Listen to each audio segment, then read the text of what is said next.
On this week's City Skylines 2 o'clock, new content creator packs coming soon, Skylines tip of the week, focus on Prosper, and City Skylines 2 release date predictions. I'm BonBonB, and this week we have a very, very welcome, if somewhat premature return of last week's special guest, this old gamer.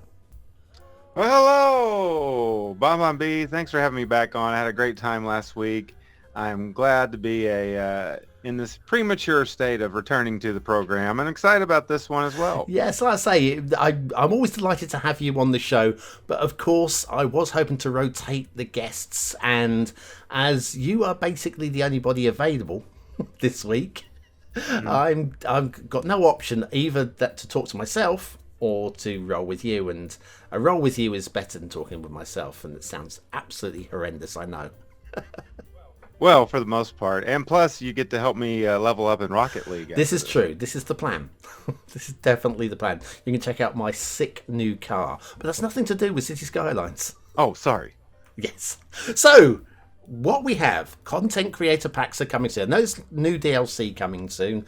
Maybe we'll talk about that on next week's show. But the content creator packs, really, again, the way that Paradox are supporting the creators by just getting the very best of the workshop and getting new content created.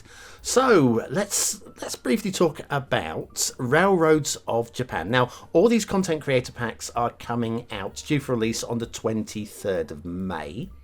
The first one, Railroads of Japan by Ryuichi Kamenoji.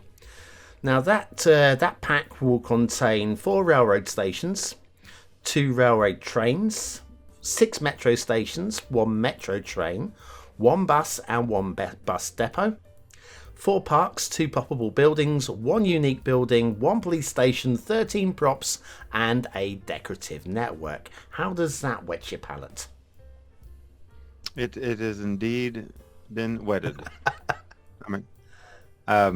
He makes fantastic stuff, and I think that it's just going to encourage more people to make a Japanese build. I've always wanted to do that. I've never really pulled the trigger. I made a Chinatown in a section of town one time using some of his assets, but it wasn't exactly authentic. I wanted to make a Tokyo. I'm going to make a Tokyo. Sounds really cool. With the railroads, what do you see as the main difference between Japanese, visually speaking, Japanese railroads and American railroads? Well, they're definitely a lot more sophisticated looking. I mean, you're not going to see any of the rails that I have in one of my builds that are kind of like out in the countryside and type stuff. They're a lot more electric looking, wiry might be a word to use. You see those trains and metros in pictures of actual Tokyo, and it's very, it has a certain feel to it. It's almost like when you see it, you're looking at Japan, and I think that's what's most exciting about this pack is they're just going to look fantastic in a build. If you're choosing to go that route, it's really going to work well with it. I'm wondering how much of that is to do with the cleanliness of Japan being, there's a lot of it is electrified, possibly all of it's electrified, and of course America, where that just isn't a possibility, so you have a lot more diesel. That could be true, and also Americans don't clean up after themselves like the Japanese people. So. No, Americans would eat Japanese people if they could, to be fair. Speaking of America, another of the content creator packs is Brooklyn and Queens by Prosper, which will have 60 growable buildings and props such as rental signs, window air conditioners, exhaust fans, stairways, and more. So excited about that one? Absolutely, very excited about this one. Excited. I know we're going to talk about Prosper here in a bit. It's good to see him getting some recognition. These look fantastic. Some of the buildings, the residential centers on this pack are just spot on. Very, very cool. Something that would make a great populated area to a build. Really excited about this one. Excellent stuff. But as you say, we'll talk more about Prosper a little bit later on.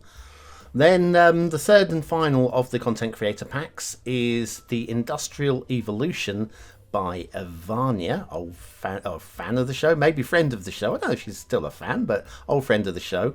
This will include 34 historic brick factories with tall smokestacks, 18 modern light industry buildings, and 18 contemporary modern industry buildings. Sam is obviously a community ambassador for Cities Skylines now, and made an appearance on Skylines Talk, the last guest we ever had on Skylines Talk in March of 2018. What are you thinking about industrial then? Well, I can tell you, BonBonB, I have more Avanya assets than probably just about anybody as far as compared to other assets. I've got so much industrial in my build currently, and a lot of that was thanks to Avanya. So, looking forward to it. I love building industrial zones. I love building grimier looking areas and stuff like that with all the pollutants, and my citizens don't love it, but I think it's very pleasing in a sense. So just another great pack to this repertoire that's coming out on the 23rd of May. Excellent. Well, before we move on to the tip of the week, slightly possible controversial opinion here. So I know, we've got the 3 content creator packs, of which Ryuichi Kaminoji has already featured in a content creator pack, as has Avanya, who was actually the very first content creator pack, the European Suburbia. Do you think it might have been a little bit of an opportunity to bring in somebody like, say, Smileys with maybe a wall-to-wall, or Checker Mex with like a Central American style, or Gab Cove, if you're going to do an industrial, someone like a Gab Cove, just to give some different creators an opportunity? Or do we think maybe we'll go with the big names because we're guaranteed quality? What's your thought? It's an interesting thought, and I don't necessarily disagree with what you're saying. It would be nice to continue to, get some more names out there. I think a lot of the people in the community, through all the social media and things that surround City Skylines, know Vanya and what a great ambassador that she has been, and she does great work. And it's nothing against that aspect of it, but you got to take into some consideration some things. There might be some content creators that would pass and not really want to do it. Maybe they don't want to do it on that side of things. They like to be independent on it.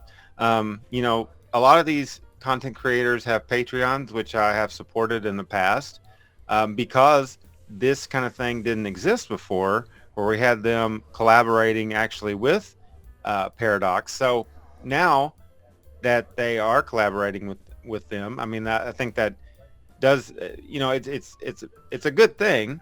There's a possibility of that, if them saying no. There's a possibility that it's more of a business decision in the sense where they trust these individuals to make these packs. And hey, let's face it, just like you and me and a lot of people that do any sort of content surrounding this game or any game, they have full-time jobs. So there's deadlines when it comes to businesses, and Paradox obviously is a business. And so there's a lot of things at play there, I think.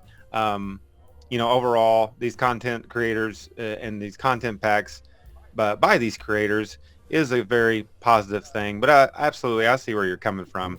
Hey, give me Smileys all day. Indeed. Okay. Quality work. Right, okay, so let's move on to the tips of the week. I've got one lined up, but I'm going to let you speak first. If you can keep it to 30 seconds to a minute, that would be great. Oh, absolutely. I'd say my tip of the week is to dive into mods in a different way. So just an example, and I actually made a short about it, but, messing with different mods in different ways, looking at your drop down boxes and discovering things that maybe you might not know about. So learning more about the mods that you're actually already using rather than just getting new mods. Pretty cool.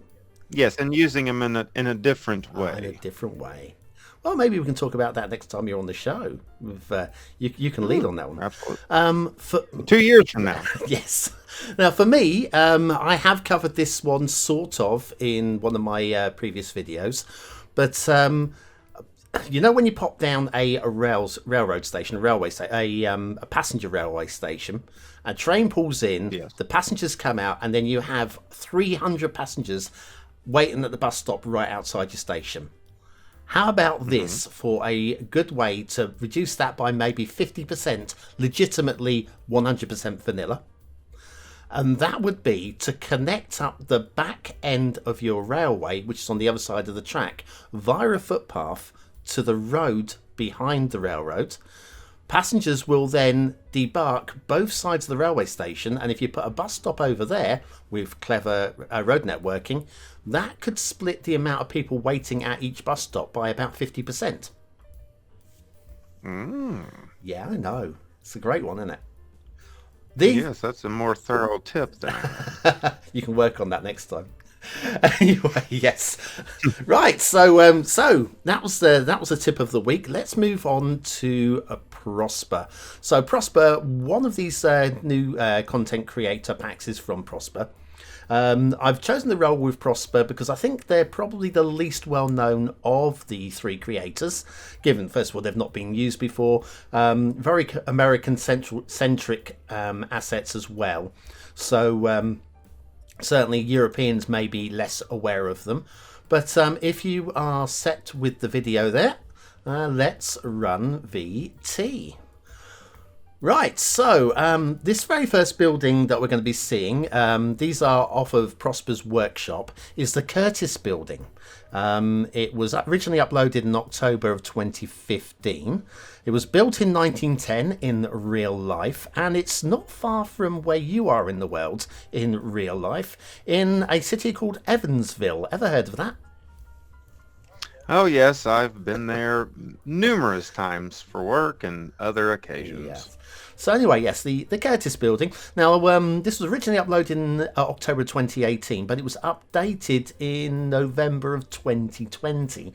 Prosper seemed to have gone through a spell of updating a lot of their assets over the years, and I'll mention quite a few uploads and re-ups. But anyway, that's a great looking little building there. Absolutely, I love that decal on the side where the Curtis logo Does is. make it pop a lot, doesn't it? That one. Next one. This is the 1321 East 56th Street, uploaded to the workshop in January 2016, and then updated in October 2020. The building was built in 1929 in the neo-Gothic condo style. Neo-Gothic condo. Yes, neo-Gothic. What a style that was, indeed. Yes. You can see from buildings of this sort of style. I know that's not strictly New York style, that one, but you can see why they've chosen them for the Brooklyn and Queens, can't you? Really? Absolutely. Now we have the RISD Design Center, uploaded also in January 2016. And then updated in December of 2020, the Rhode Island School of Design, Providence, Rhode Island. This is what this building's based upon. And you can see a lot of detail goes into that. Just the trim around the windows, the window shades themselves, and the frames on those windows at the bottom. I mean, that's something you have to look forward to with this new content pack with the with Prosper. Oh yeah, they're good.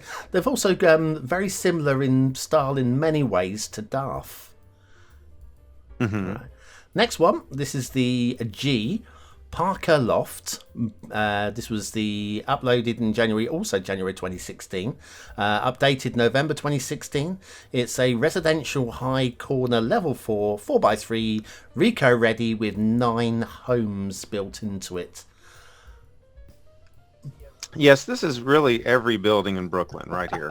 Shops at the bottom, residential above. But again, like with the details, I love the windows at the bottom there. Just something that would add to any city, really. Yeah, indeed. Now, this one, we are officially New York City now. This is the Greeley Square building. Uploaded in June of 2018, originally built in real life in 1927. This is a Renaissance Revival office in New York City, about 4-minute walk from the Empire State Building. I love these kind of buildings where you can squeeze them in between other buildings and just they look like they're part of a whole network of buildings. Trying to figure out why it's called a square building. That's a good question. And the 31st East Street, 31 East 79th Street. These are foreign to me, these addresses. Built in 1925, it's a cooperative apartment house, also from New York City. Yes, and this one I really like. I love the little water tower, I'm assuming that is on the top. That is really cool. That is a very old school vibe. Yeah. Then you got the 20 East 68th, uploaded August 2020, built in 1955. Again, another New York City building. Yes, when you leave the brick city part of Brooklyn, this is the concrete city part of Brooklyn. I love the multiple levels, how they kind of mesh up there at the top. Very, very nice. And the little awning at the bottom. Awesome. Now we're over to, I think it's the posher part of town, 605 Park Avenue, uploaded in November 22, built in 1952, also New York City. Yep. The Roaring 50s. Or was that the 20s? Yeah, something like that. And one final one. This is their most recent upload. This is 900 Fifth Avenue, uploaded in December of last year. They've not done anything since. I wonder why. They might have been busy doing something. Yeah. Yeah, there we go. Final New York City building. So that's very nice work, Prosper. That is the sort of work we can expect from the content creator pack. It's going to look absolutely amazing. Speaking of looking amazing, if you like the map in the background, this is Saint Louis, part of the top 100 maps of all time, series I'm running at the moment, with the Stray Cats territory theme as well. Right, so very exciting times in terms of content creator pack. Now I'm going to roll with a little bit of potential controversy while we're here. And again, I'm not suggesting any of this, but there are questions to be answered, and that's mostly why I'm bringing this one up. Checking the comments on that very last asset on the workshop, on the 1st of April of this year, a commenter called BreedForMe22, very provocative name there, they've asked, are you starting to delete your buildings out of the workshop to Prosper? Now, Prosper hasn't replied. I think there might be one of many reasons why they might be tidying up their workshop, cleaning up their workshop. But it does seem coincidental when the Content Creator Pack was originally teased on the 15th of March, announced on the 27th of March, and roughly 1/3 into that period, somebody has noticed. Now, I have not noticed because I wasn't really aware of what Prosper had in terms of great detail. I know what they do, but I didn't know how much was up there. But somebody seems to have noticed there's been assets going missing. Have you got any thoughts on that? Well, this is a mystery indeed of why somebody would think that. If I would think that if an asset disappeared, I've had asset disappearing issues at times, mostly mod conflicts, but I remember I had the Detroit fire station that just randomly disappeared, and I had some billboards on top, so I noticed these billboards were floating in the air. Put two and two together.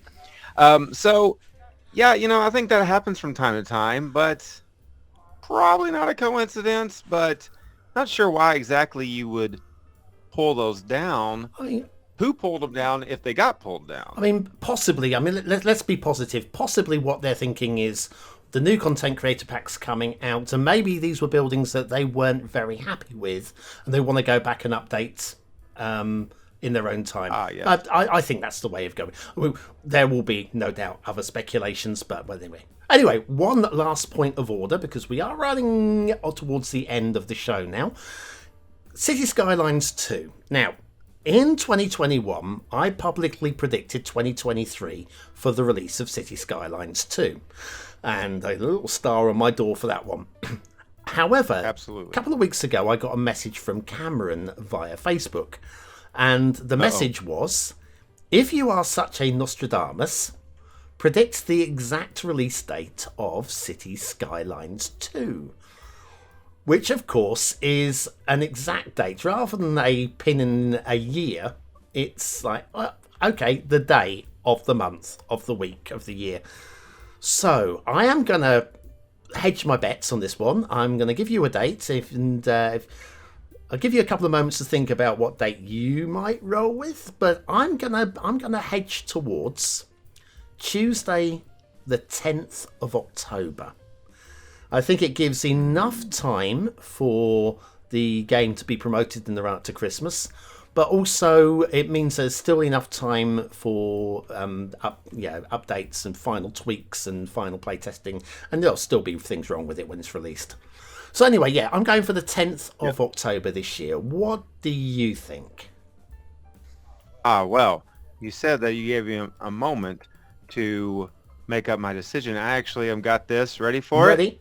Boom! Oh! There it is.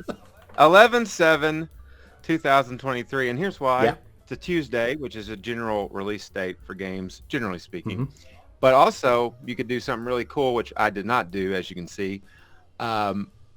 You could make the 1/1 and a 7 kind of like skyscraper looking. Ooh, that's clever. And November is also a very heavy month for game releases. So that's my prediction. So we'll see who the true Nostradamus is. You're trying to claim the crown. Yeah. Oh, I tell you what, if it does end up, I will not. You won't be able to shut me up if I'm 100% right with the 10th of October. And then people are becoming. I'll buy you a dinner. How about it? I'll fly to England and buy you a dinner.